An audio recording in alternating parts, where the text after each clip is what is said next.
Hi நண்பா, இந்த ஒரு வீடியோவில் நம்ம என்ன பார்க்க போகிறோம் அப்படின்னா, தொடர்ந்து தளபதி 69வது திரைப்படத்துலேருந்து நிறைய அப்டேட் வந்து பார்த்தீங்கன்னா வெளியாகிட்டே இருக்கு. இந்த ஒரு நிலையில் தற்பொழுது என்ன ஒரு அப்டேட் வெளியாகிருக்கு அப்படின்னா, தளபதி 69வது திரைப்படத்தில் இணைந்துள்ள தேசிய விருது நாயகி யார் அப்படின்றத வீடியோக்குள்ளே வெட்டியில் வந்து பார்த்துடலாம். அதுக்கு முன்னாடி தளபதி 69வது திரைப்படத்தை ஹச் இயக்குறது உறுதியாக இருக்கு. இந்த ஒரு திரைப்படம் முழுக்க முழுக்க அரசியல் படமாக வந்து பார்த்தீங்கன்னா உருவாக போகுது. அதிலும் மக்களின் தலைவனாக தான் இந்த ஒரு திரைப்படத்தில் தளபதி விஜய் சார் நடிக்க உள்ளதாக கூறப்படுகிறது. ஸோ உங்களுக்கு தளபதி 69வது திரைப்படத்தை யார் இயக்குனா நல்லா இருக்கும் அப்படின்றத மறக்காமல் கமெண்ட் பண்ணுங்க.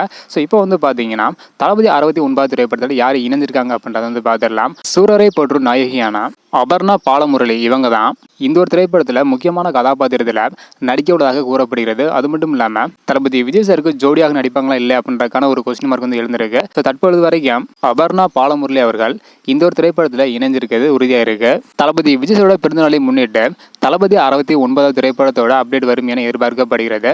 ஸோ தொடர்ந்து நிறைய அப்டேட் வந்து வரப்போகுது அப்படின்னு சொல்ல முடியும். அது அரசியலுக்கு வர வந்துட்டாங்க. ஸோ அரசியலுக்கான அறிவிப்பும் பிறந்தநாள் வெளியாகும் எதிர்பார்க்கப்படுகிறது. அது மட்டும் இல்லாமல் 10 மற்றும் 12ஆம் வகுப்பு மாணவர்களையும் பிறந்தநாள் ஆணையத்தை மீட் பண்ண போகிறதா தெரிகிறது. அது மட்டும் இல்லாமல் செகண்ட் சிங்கிளும் வந்து பார்த்தீங்கன்னா வெளியாகும் எதிர்பார்க்கப்படுகிறது. ஸோ ஜூன் மாதத்தில் வெளியாகும் அப்படின்னு சொல்லியிருந்தாங்க தி கோட் திரைப்படத்தோட செகண்ட் சிங்கிள். ஸோ இந்த மாதிரி நிறைய அப்டேட் வந்து பார்த்தீங்கன்னா ஸோ தளபதி விஜய் நாள் பிறந்தநாளுக்கு வெளியாக போகுது. நீங்கள் எந்த அப்டேட்டுக்கு ஈகராக வெயிட் பண்ணுறீங்க அப்படின்றத மறக்காமல் கமெண்ட் பண்ணுங்கள். ஓகே அன்பா, நீங்கள் சொல்லுங்கள். தளபதி 69வது திரைப்படத்தில் அபர்ணா பாலமுரளி இவங்க முக்கியமான கதாபாத்திரம் நடிக்கிறதாக கூறப்படுகிறது. இவங்க தளபதி கூட ஜோடி சேர்ந்து நடிச்சா நல்லா இருக்குமா இல்லை அப்படின்றத மறக்காமல் கமெண்ட் பண்ணுங்கள். இந்த வீடியோ பார்த்தீங்கன்னா மறக்காமல் ஷேர் பண்ணுங்கள். ஓகே அன்பா, தேங்க்யூ.